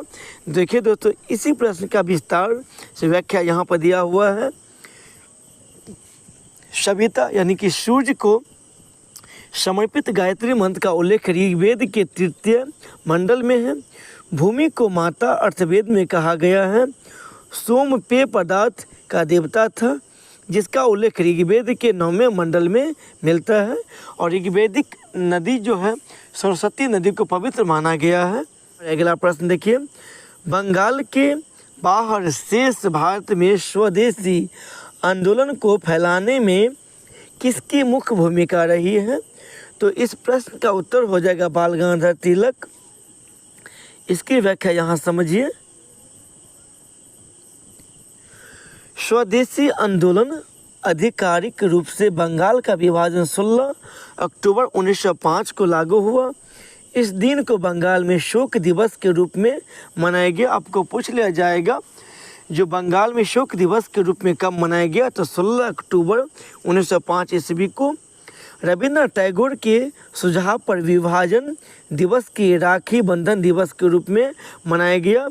बंगाल से बाहर महाराष्ट्र व शेष भारत में स्वदेशी आंदोलन के प्रचार में बाल गंगाधर तिलक का महत्वपूर्ण योगदान रहा है।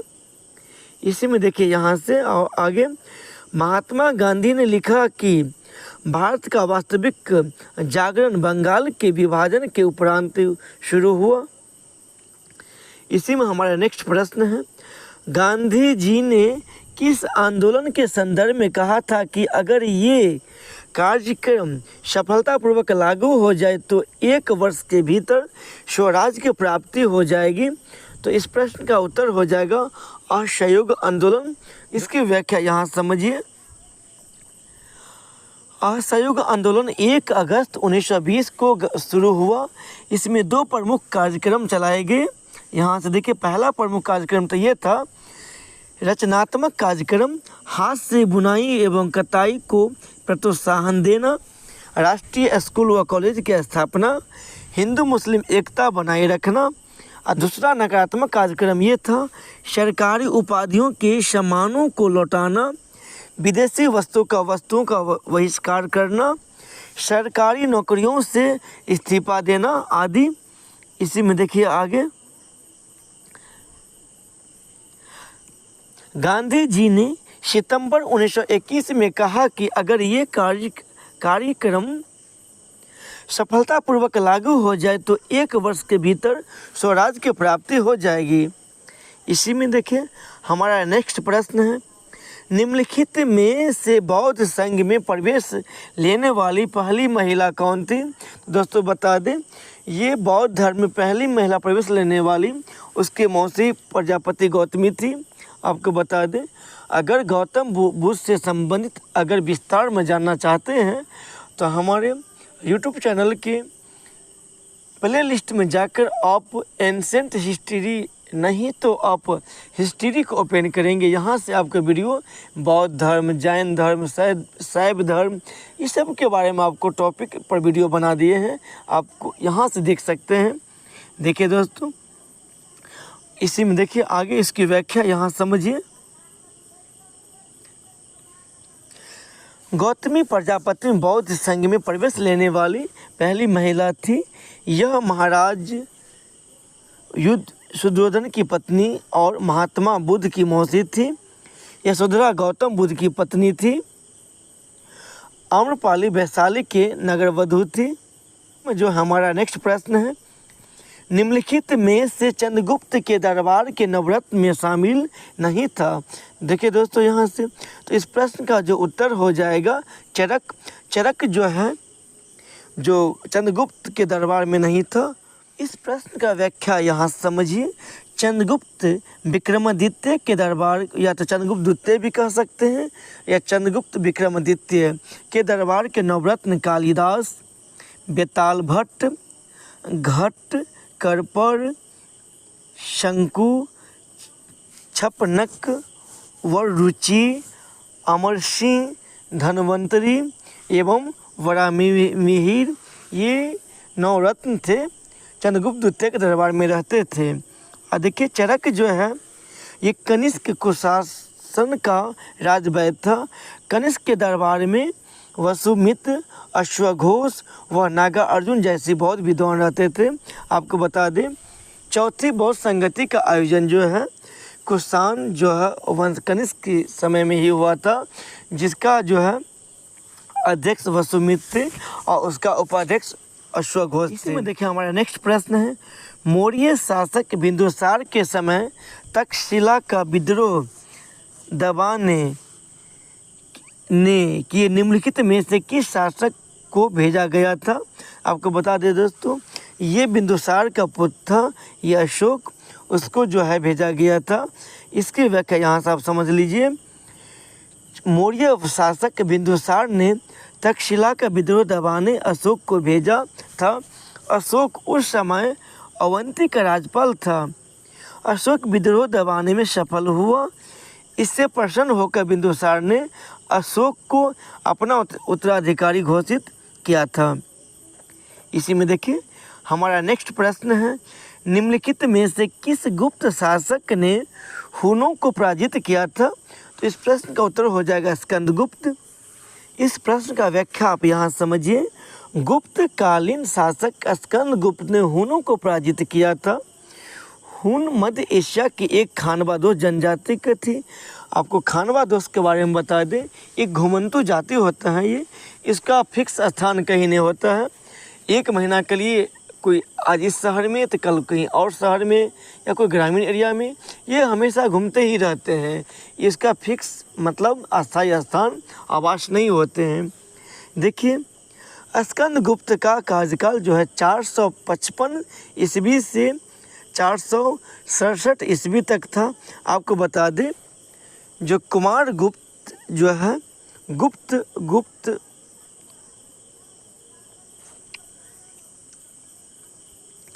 स्कंदगुप्त का कार्यकाल 455 ईस्वी से 467 ईस्वी तक था। स्कंदगुप्त ने गवर्नर पर्णदत्त के पुत्र चक्रपालित ने सुदर्शन झील के पुनरुद्धार का कार्य किया था। नेक्स्ट प्रश्न है, निम्नलिखित गुप्तकालीन पुस्तकों और उनके लेखकों को सम्मिलित कीजिए। देखिए दोस्तों यहाँ से मेघदूत के लेखक जो है कालिदास हैं। इसी में देखिए मुद्रा राक्षस के लेखक विशाखदत्त और हर्षचरित के लेखक जो वानभट्ट और मृक्षकटिकम के लेखक शूद्रक हैं। तो इस प्रकार इस प्रश्न का जो उत्तर हो जाएगा यहाँ देखिए दोस्तों डी हो जाएगा। इसकी व्याख्या यहाँ से समझिए। गुप्तकालीन पुस्तकों और उनके लेखकों का क्रम निम्नलिखित होगा। देखिए मेघदूत जो है कालिदास के द्वारा लिखा गया है। मुद्रा राक्षस विशाखदत्त, हर्षचरित वानभट्ट, मृक्षकटिकम शूद्रक के द्वारा लिखा गया ये पुस्तक है। अगर आप प्राचीन इतिहास के पुस्तक और उसके लेखक के बारे में जानना चाहते हैं तो हमारे यूट्यूब चैनल के प्लेलिस्ट में जाकर आप हिस्ट्री को ओपन करके यहीं पर जितना भी हिस्ट्री का आपको वीडियो मिलेगा इसमें आपको मिल जाएगा। नहीं तो एंशिएंट हिस्ट्री को ओपन करेंगे आपको यहाँ से मिल जाएगा। देखिए दोस्तों इसमें जो हमारा नेक्स्ट प्रश्न है, निम्नलिखित में से चंद्रगुप्त द्वितीय ने अपनी बेटी प्रभावती का विवाह किस शासक से किया था? तो इस प्रश्न का उत्तर हो जाएगा रुद्रसेन द्वितीय से किया था। इसकी व्याख्या देखिए यहाँ से, गुप्त शासक चंद्रगुप्त द्वितीय ने अपनी बेटी प्रभावती का विवाह रुद्रसेन द्वितीय से किया था। गुप्त शासकों ने वाकाटकों से वैवाहिक संबंध बनाकर शकों को भारत से भगाया था। वाकाटक दक्षिण भारत का राजवंश था। बिना सहयोग के शकों को हराना आसान नहीं था। इसी में जो हमारा नेक्स्ट प्रश्न है, निम्नलिखित को सम्मिलित कीजिए। अंकोर वाट का मंदिर जो है कंबोडिया में स्थित है। वही माइशन मंदिर जो है वियतनाम में स्थित है। बोरोबुदुर बौद्ध मंदिर जो है ये इंडोनेशिया में स्थित है। और आनंद मंदिर जो है म्यांमार में स्थित है। तो इस प्रकार इस प्रश्न का जो उत्तर हो जाएगा ये डी हो जाएगा। क्या आप यहाँ समझिए, अंकोर वाट का मंदिर जो है कंबोडिया में राजा सूर्यवर्मन द्वितीय ने 1113 ईस्वी से 1145 ईस्वी ने अंकोर वाट का विष्णु मंदिर बनवाया था।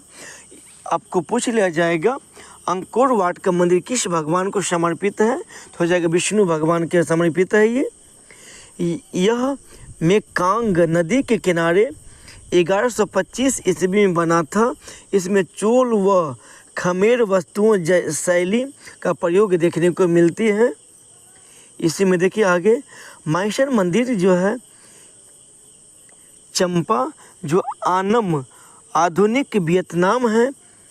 यहाँ पर भद्रवर्मा ने माइशन में एक शिव मंदिर का निर्माण करवाया था। यहाँ के मंदिरों में चालुक्यों की स्थापत्य निर्माण शैली का अनुसरण किया जाता है। चंपा से शेष शाही विष्णु प्रतिमा प्राप्त हुई है। बोरोबुदुर बौद्ध मंदिर के बारे में देखिए यहाँ से आप। जावा जो इंडोनेशिया के बोरोबुदुर में सबसे विशाल बौद्ध मंदिर है। यह 8वीं सदी में जावा के शैलेंद्र शासकों द्वारा बनवाया गया। इसकी खोज 1885 ईस्वी में सर थॉमस रैफलेन ने की थी। इसी की व्याख्या देखिए यहाँ से आगे आनंद मंदिर के बारे में। जो बर्मा, जो पहले प्राचीन नाम था बर्मा, अभी का वर्तमान नाम है म्यांमार के पैगन में आनंद मंदिर बौद्ध मंदिर भारतीय शिल्पकारों द्वारा निर्मित है। यह आनंद मंदिर का निर्माण 1105 ईस्वी में कियान सिंध श्री युवा भुवनादित्य ने करवाया था। इसी में देखिए हमारा नेक्स्ट और आज का अंतिम प्रश्न है, निम्नलिखित में से किसका निर्माण हुन्स गाशाह ने करवाया था? तो इस प्रश्न का उत्तर हो जाएगा मांडू किला। इस प्रश्न का व्याख्या देखिए यहाँ से। मांडू का किला, इसका निर्माण जो है हुसंग शाह ने करवाया था। इसकी गणना देश के सुंदर किलों में होती है। किले के चारों ओर बुर्जदार दीवार का निर्माण हुआ है, जिसमें मेहराबदार प्रवेश द्वार हैं। किले के प्रवेश द्वारों में दिल्ली दरवाज़ा अधिक महत्वपूर्ण है।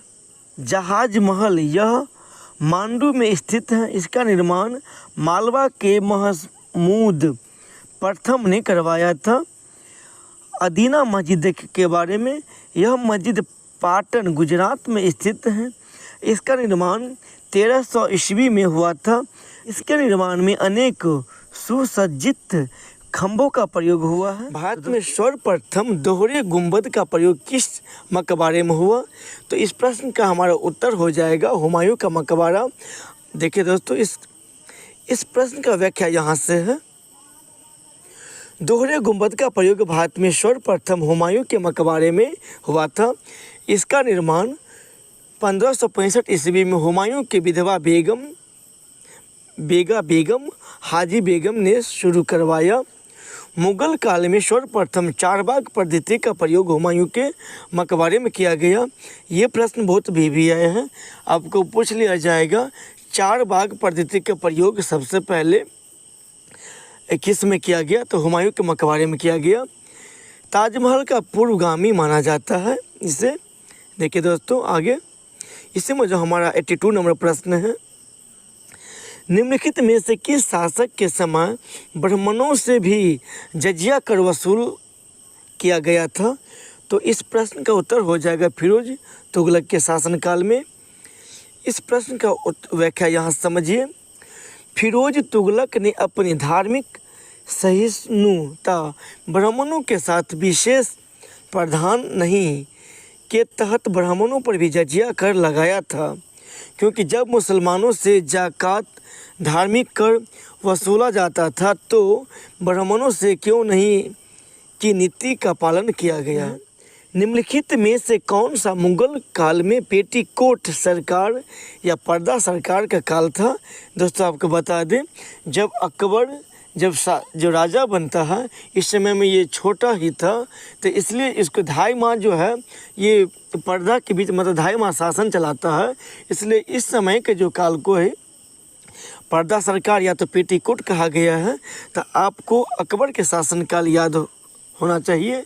तो देखिए 1162 ईस्वी तक रहा। देखिए यहाँ से आप इस प्रश्न का व्याख्या यहाँ समझिए।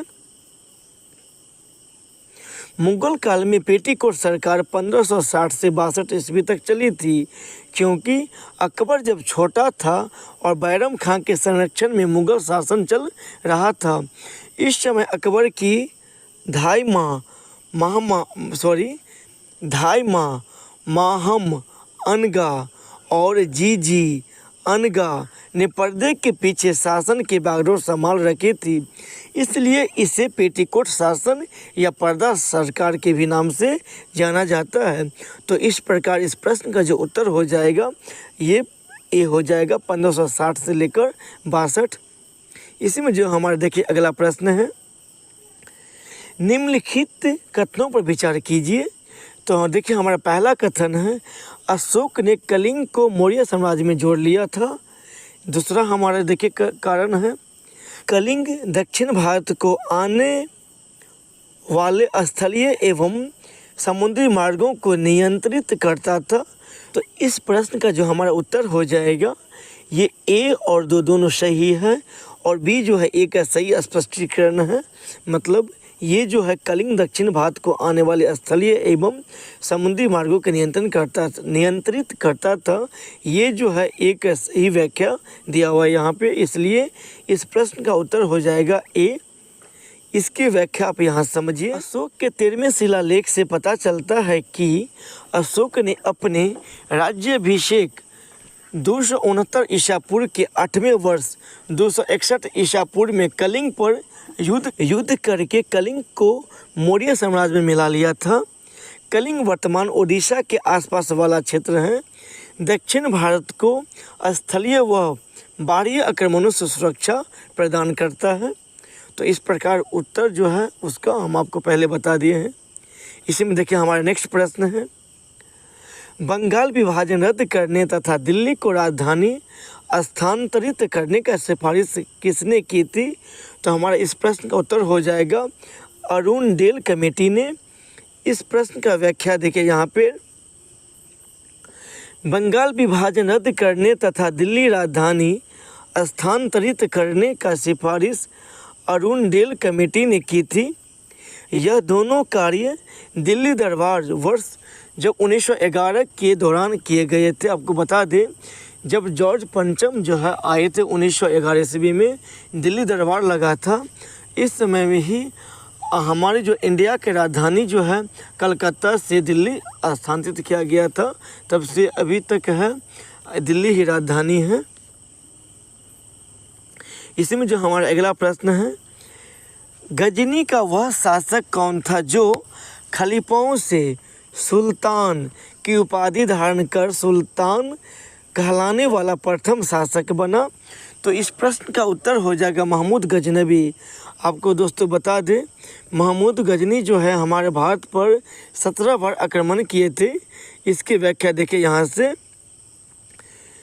तारिक ए गुजीदा के अनुसार सिस्तान के राजा खलफ बिन अहमद को हराने के बाद महमूद गजनवी ने सुल्तान की उपाधि ग्रहण की।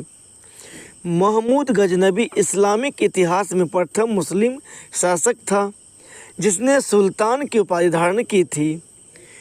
इसी में देखिए हमारा नेक्स्ट प्रश्न है, आईन-ए-अकबरी एक महान ऐतिहासिक कृति निम्नलिखित में से किसके द्वारा लिखी गई थी? तो इस प्रश्न का उत्तर हो जाएगा अबुल फजल। ये आईन-ए-अकबरी जो है अबुल फजल के द्वारा लिखा गया है। इसकी व्याख्या आप यहाँ समझिए। आईन-ए-अकबरी का लेखक अबुल फजल है। अकबरनामा के तीसरे भाग को ही आईन-ए-अकबरी कहा जाता है। आपको बता दें, आईन-ए-अकबरी के 5 भाग हैं। इसके 5वें भाग में अबुल फजल की आत्मकथा का वर्णन है। इसी में हमारा नेक्स्ट प्रश्न है, व्यक्तिगत सत्याग्रह की शुरुआत कब हुई थी? तो इस प्रश्न का उत्तर हो जाएगा 17 अक्टूबर 1940 ईस्वी को व्यक्तिगत सत्याग्रह की शुरुआत किया गया था। इसकी व्याख्या आप यहाँ समझिए। कांग्रेस ने अगस्त प्रस्तावों को अस्वीकार करके व्यक्तिगत सत्याग्रह की शुरुआत 17 अक्टूबर 1940 को गांधी जी के नेतृत्व में की। प्रथम सत्याग्रही विनोबा भावे व दूसरे सत्याग्रही जवाहरलाल नेहरू थे। इसी में देखिए आगे, व्यक्तिगत सत्याग्रह में एकमात्र जवाहरलाल नेहरू को 4 माह की सजा हुई थी। मुस्लिम लीग की स्थापना 30 दिसंबर 1906 ईस्वी में ढाका में हुई थी, जो वर्तमान बांग्लादेश की राजधानी ढाका है। इसी में देखिए आगे हमारे जो 89 नंबर प्रश्न है, निम्नलिखित में सूची 1 को सूची 2 से सम्मिलित कीजिए और नीचे दिए गए कूट के आधार पर सही उत्तर का चयन कीजिए। देखिए आप यहाँ से उसको मिलाते हैं। दास प्रथा का अंत जो है 1562 ईस्वी में किया गया था। वही तीर्थ यात्रा कर का अंत जो है 1563 ईस्वी में हुआ था। जजिया कर का अंत 1564 ईस्वी में और दीन ए इलाही की शुरुआत 1582 ईस्वी में किया था। तो इस प्रकार इस प्रश्न का जो उत्तर हो जाएगा ये ए हो जाएगा। इस प्रश्न का व्याख्या आप यहाँ समझिए। दास प्रथा का अंत 1562 ईस्वी में, तीर्थ यात्रा कर का अंत 1563 ईस्वी में, जजिया कर का अंत 1564 ईस्वी में हुआ था। वही दीन ए इलाही की शुरुआत जो है 1582 ईस्वी में किया गया था। तो दोस्तों इसको आप याद रखें क्योंकि ये बहुत भी है।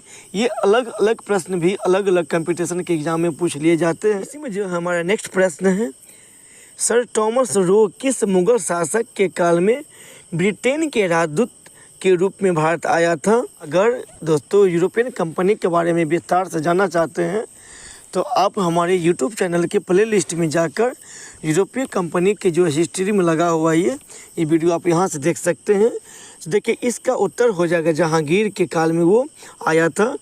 इसकी व्याख्या यहाँ समझिए आप। सर थॉमस रो इंग्लैंड के शासक जेम्स प्रथम का राजदूत था जो व्यापारिक सुविधा प्राप्त करने के लिए 1615 ईस्वी में भारत आया। जनवरी 1616 ईस्वी में अजमेर के किले में जहांगीर से मिला। जहांगीर ने उसे 400 का मनसब दिया था। इसी में देखिए हमारा नेक्स्ट प्रश्न है, निम्नलिखित में से कौन सा व्यवसाय बंग भंग से संबंधित था? तो इस प्रश्न का उत्तर जो हो जाएगा लॉर्ड कर्जन। इसकी व्याख्या आप यहाँ समझिए। वाइसराय लॉर्ड कर्जन के समय सांप्रदायिक के बीच होने के लिए बंग भंग बंगाल विभाजन का प्रस्ताव 19 जुलाई 1905 ईस्वी को लाया गया और यह 16 अक्टूबर 1905 को लागू हुआ। इस दिन बंगाल में शोक दिवस मनाया गया। 16 अक्टूबर 1905 को रविन्द्रनाथ टैगोर के कहने पर विभाजन दिवस को एकता के प्रतीक के रूप में राखी बंधन दिवस के रूप में मनाया गया। हालांकि ब्रिटिश सरकार के बंगाल के विभाजन को प्रशासनिक मजबूरी बताया था। इसके बाद 1911 ईस्वी में बंगाल विभाजन रद्द किया गया था। इसी में देखिए हमारा नेक्स्ट प्रश्न है, 1857 के विद्रोह के समय ब्रिटिश प्रधानमंत्री कौन था? ये प्रश्न बहुत भी है दोस्तों। इस समय के ब्रिटिश प्रधानमंत्री जो है पॉल आर्मस्ट्रॉन्ग थे। आप इसको याद रखिए। 1857 के स्वतंत्रता संग्राम के दौरान ब्रिटिश प्रधानमंत्री विस्काउंट आर्मस्ट्रॉन्ग था। इसका कार्यकाल 1855 से लेकर 1858 ईस्वी तक था, जबकि भारत का गवर्नर जनरल लॉर्ड कैनिंग था। आपको पूछ लिया जाएगा 1857 के क्रांति के समय में ब्रिटिश का जो है भारत में गवर्नर जनरल कौन था? तो हो जाएगा लॉर्ड कैनिंग। इसी में जो हमारा अगला प्रश्न है, निम्नलिखित में से सहायक संधि प्रणाली की शुरुआत करने वाला गवर्नर जनरल कौन सा? तो इस प्रश्न का जो उत्तर हो जाएगा यहाँ देखिए लॉर्ड वेलेजली। इसी में व्याख्या यहाँ समझिए। सहायक संधि प्रणाली की शुरुआत लॉर्ड वेलेजली ने की थी।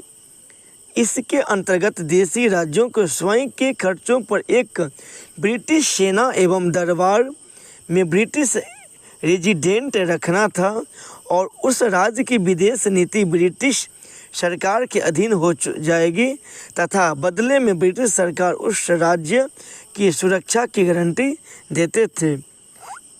इसी में जो हमारा नेक्स्ट प्रश्न है, स्वतंत्रता आंदोलन के लिए इतिहास में भारतीय राष्ट्रीय कांग्रेस का 1929 ईस्वी का अधिवेशन इसलिए महत्वपूर्ण है क्योंकि इस अधिवेशन में देखिए यहाँ से इस प्रश्न का उत्तर हो जाएगा कांग्रेस के लक्ष्य के तौर पर पूर्ण स्वराज प्राप्ति को स्वीकृत किया गया था। आपको दोस्तों बता दें, पूछ लिया जाएगा 1929 में भारतीय राष्ट्रीय कांग्रेस की जो है अधिवेशन कहाँ हुआ था?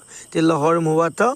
इसी समय उसका अध्यक्षता जो है पंडित जवाहरलाल नेहरू के द्वारा किया जा रहा था और इसी में पूर्ण स्वराज की प्राप्ति को स्वीकार किया गया था। इसकी व्याख्या यहाँ समझिए। दिसंबर 1929 ईस्वी के लाहौर अधिवेशन की अध्यक्षता जवाहरलाल नेहरू ने की। इस अधिवेशन में कांग्रेस का लक्ष्य पूर्ण स्वराज घोषित किया गया तथा 26 जनवरी 1930 को पूर्ण स्वराज दिवस मनाने की घोषणा की थी। इसी में देखिए हमारा नेक्स्ट प्रश्न है, निम्नलिखित में से किस हड़प्पा कालीन स्तर से एक सूचना पट्ट अभिलेख का साक्ष्य मिला है? तो इस प्रश्न का जो उत्तर हो जाएगा धौलावीरा। इसकी व्याख्या आप यहाँ समझ लीजिए। सैंधव सभ्यता में धौलावीरा से सूचना पट्ट के साक्ष्य मिले हैं जो सैंधव लिपि की जानकारी देता है। हड़प्पा कालीन लिपि भावचित्रात्मक थी जिसमें संभवतः 400 अक्षर हैं। धौलावीरा का उत्खनन 1990 से 1991 ईस्वी में RS बिष्ट ने जो हमारा नेक्स्ट प्रश्न देखिए, इल्तुतमिश के शासनकाल में निम्नलिखित में से कौन सा एक चांदी का सिक्का प्रयोग में था? तो इस प्रश्न का जो उत्तर हो जाएगा टंका। देखिए यहाँ से इसकी व्याख्या, इल्तुतमिश ने मुद्रा व्यवस्था में सुधार किया। वह पहला तुर्क शासक था जिसने शुद्ध अरबी सिक्के चलाए। सिक्कों पर टकसाल का नाम लिखवाने की परंपरा शुरू की। और इसी में देखिए आगे, इल्तुतमिश ने चांदी का टंका जो 175 ग्रेन एवं तांबे का जीतल भी प्रारंभ करवाया। इसी में देखिए हमारा नेक्स्ट प्रश्न है, किस सत्याग्रह को आयोजित करने के उपलक्ष्य में वल्लभ भाई पटेल को सरदार को पदवी से विभूषित किया गया था? तो ये हो जाएगा बारडोली सत्याग्रह जो 1928 ईस्वी में हुआ था। देखिए इस प्रश्न का व्याख्या यहाँ समझिए। बारडोली सत्याग्रह जो है गुजरात के सूरत जिले में स्थित है, जो 1928 ईस्वी में वहाँ लगान न देने के विरोध में आंदोलन शुरू हो गया जिसका नेतृत्व वल्लभ भाई पटेल ने किया था। बारडोली सत्याग्रह की सफलता पर वहाँ की महिलाओं ने सरदार की उपाधि प्रदान की। इसी में जो हमारा अगला प्रश्न है, दीनबंधु मित्र के नाटक नील दर्पण में निम्नलिखित में से किसके ऊपर अंग्रेजों के अत्याचार का वर्णन किया गया है? तो इस प्रश्न का जो उत्तर हो जाएगा नील की खेती करने वालों पर। यह प्रश्न जो है बहुत बीबिया है, ये BPSC में ऑलरेडी प्रश्न पूछा गया था। इस प्रश्न का व्याख्या आप यहाँ समझ लीजिए। अंग्रेजों की शोषणकारी नीतियों का एक परिणाम नील आंदोलन भी था, इसलिए दीनबंधु मित्र ने अपने नाटक नील दर्पण में नील की खेती करने वाले किसानों की स्थिति का वर्णन किया। इसी में देखिए हमारा अगला प्रश्न है और आज का ये अंतिम प्रश्न है। इसके बाद जो है हम इससे आगे प्रश्न अगला वीडियो में हम करेंगे। तो आज के मैं देखिए अंतिम प्रश्न, सल्तनत काल में किस भाषा को राजभाषा का दर्जा दिया गया है? तो इस प्रश्न का जो उत्तर हो जाएगा फारसी। यहाँ से देखिए इस प्रश्न का जो व्याख्या, दिल्ली सल्तनत की राजभाषा फारसी थी क्योंकि विदेशी मुस्लिम आक्रांताओं की साहित्य भाषा फारसी थी। जैसे जैसे दिल्ली पर विदेशी शासकों का शासन स्थापित हुआ वैसे वैसे फारसी भाषा के भी विकास होता गया। तो दोस्तों आज के मेरा ये अंतिम प्रश्न था। अगर हमारे चैनल को अभी तक सब्सक्राइब नहीं किए हैं तो हमारे चैनल को सब्सक्राइब कर लीजिए। धन्यवाद दोस्तों।